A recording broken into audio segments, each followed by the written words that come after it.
Hi అందరికీ welcome back to my channel. ఈరోజు వీడియోలో ప్రోటీన్ కంటెంట్ ఎక్కువగా ఉండే ఎండు బఠానీతో మసాలా గ్రేవీ ఎలా చేసుకోవాలో చూపించబోతున్నాను. ఈ రెసిపీ వచ్చేసి పూరి, చపాతీ, రోటీ, పుల్కా అలానే వైట్ రైస్లోకి, వెరైటీ రైస్లోకి కూడా చాలా బాగుంటుంది. ఇంకా రెసిపీ ప్రాసెస్ ఏంటో చూసేద్దామా? ముందుగా మనం బఠానీని నానబెట్టుకోవాలి.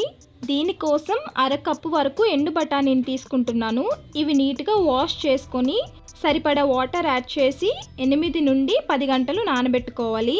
మీరు నైట్ డిన్నర్లోకి చేసుకోవాలంటే మార్నింగ్ టైంలో నానబెట్టుకుంటే సరిపోతుంది. నేను మార్నింగ్ బ్రేక్ఫాస్ట్లోకి చేస్తున్నాను కాబట్టి ముందు రోజే ఓవర్ నైట్ సోక్ చేసుకుంటున్నాను. 8 to 10 అవర్స్ నానిన తర్వాత చూడండి సైజు డబుల్ అయ్యి బాగా నానిపోయాయి కదా. ఇప్పుడు వీటిని కుక్కర్లోకి తీసుకుందాం. ఇలా బఠానీని కుక్కర్లో వేసుకున్న తర్వాత మనం ఏ కప్పుతో అయితే బఠానీ తీసుకున్నామో అదే కప్తో 3 కప్పులు వాటర్ని యాడ్ చేసి అలానే కొద్దిగా సాల్ట్ కూడా వేసుకుని కుక్కర్ మూత పెట్టి 6-7 విజిల్స్ వచ్చేంత వరకు మెత్తగా ఉడికించుకోవాలి. విజిల్స్ అన్నీ వచ్చి ప్రెషర్ రిలీజ్ అయిన తర్వాత కుక్కర్ మూత తీసుకుందాం. చూడండి మెత్తగా ఉడికిపోయాయి కదా. ఈ విధంగా ఉడికితే సరిపోతుంది. మరీ మెత్తగా ఉడికిపోతే పేస్ట్లా అయిపోతాయి. అలా అని పలుగ్గా ఉన్నా కూడా తినడానికి అంతగా బాగోదు కాబట్టి చూసి ఉడికించుకోండి. ఇప్పుడు స్టవ్ ఆన్ చేసి ప్యాన్ పెట్టుకొని 2 స్పూన్స్ ఆయిల్ వేసుకుందాం.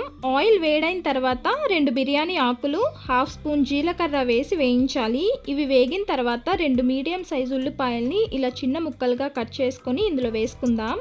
ఈ ఉల్లిపాయ ముక్కలు కొంచెం సేపు వేయించాలి. ఇవి వేగేలోపు మిక్సీ జార్లో 2 టమాటాలని ముక్కలుగా కట్ చేసి వేసుకోండి. అలానే కొద్దిగా అల్లం, 6 నుంచి 7 పొట్టు తీసిన వెల్లుల్లి రెబ్బలు, చిన్న దాల్చిన చెక్క, 2 లవంగాలు, 1/2 స్పూన్ సోంపు ఇవన్నీ వేసుకొని గ్రైండ్ చేసుకుందాం.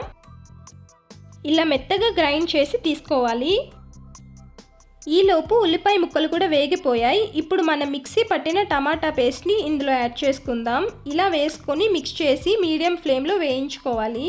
టమాటా, అల్లం పచ్చివాసన పోయేంత వరకు బాగా వేగిన తర్వాత రుచికి సరిపడా ఉప్పును వేసుకుందాం. ఆల్రెడీ బఠానీ ఉడికించేటప్పుడు సాల్ట్ని యాడ్ చేసుకున్నాం కాబట్టి చూసి వేసుకోండి. అలానే 1/2 టీ స్పూన్ పసుపు, కారానికి తగ్గట్టు కారం, 1/2 స్పూన్ ధనియాల పొడి, 1/2 స్పూన్ గరం మసాలా, 1/2 స్పూన్ మిరియాల పొడి, 2 రెమ్మల కరివేపాకు వేసుకున్న తర్వాత ఈ మసాలాలన్నీ కలిసేలా బాగా కలుపుకోవాలి. ఈ మసాలాలన్నీ కలుపుతూ కొంచెం సేపు వేయించుకున్న తర్వాత కొద్దిగా వాటర్ యాడ్ చేసుకుందాం. మనం టమాటా పేస్ట్ని మిక్సీ పట్టాం కదా, అదే జార్లో కొద్దిగా వాటర్ వేసి ఇందులో యాడ్ చేశాను. ఒక 3 to 5 మినిట్స్ కుక్ చేసిన తర్వాత ఇలా ఆయిల్ సెపరేట్ అవుతుంది. ఈ విధంగా బాగా వేగి ముద్దగా అయిన తర్వాత ఇందులోకి ఉడికించిన బఠానీని నీళ్ళతో పాటు వేసుకోవాలి.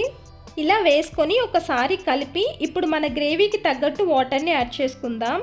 వాటర్ యాడ్ చేసుకున్న తర్వాత ఈ స్టేజ్లో టేస్ట్ చూసి ఉప్పు, కారం సరిపోకపోతే అడ్జస్ట్ చేసుకొని గ్రేవీ దగ్గర పడే వరకు ఉడికించుకోవాలి.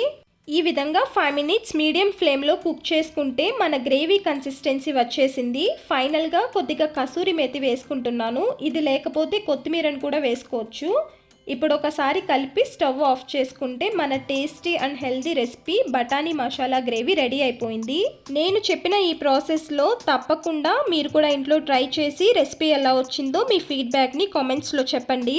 మరి ఈ వీడియో మీకు నచ్చితే లైక్ చేసి అలానే మీ ఫ్యామిలీ ఫ్రెండ్స్కి కూడా షేర్ చేయండి. ఇలాంటి మంచి రెసిపీస్ కోసం ఛానల్ని సబ్స్క్రైబ్ చేసుకోవడం మర్చిపోవద్దు. Thank you for watching.